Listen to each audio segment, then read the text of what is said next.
தூத்துக்குடி மாவட்டம் கோவில்பட்டியில் உள்ள தீப்பெட்டி ஆலை குடோனில் ஏற்பட்ட தீ விபத்தால் பரபரப்பு ஏற்பட்டது. இது தொடர்பான முழு விவரங்களோடு இணைகிறார் நமது செய்தியாளர் ஆண்டனி.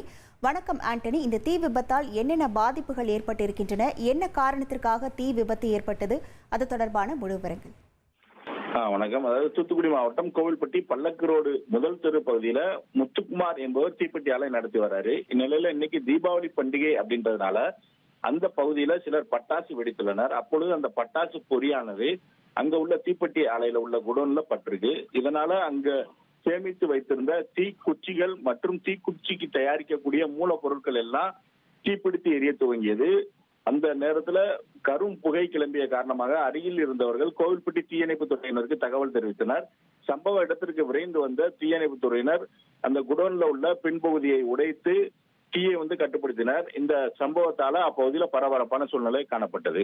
இந்த தீ விபத்து தொடர்பாக கிழக்கு காவல் நிலைய போலீசார் வழக்கு பதிவு செய்து விசாரணை மேற்கொண்டு வராங்க. உங்கள் விவரங்களுக்கு நன்றி ஆண்டனி.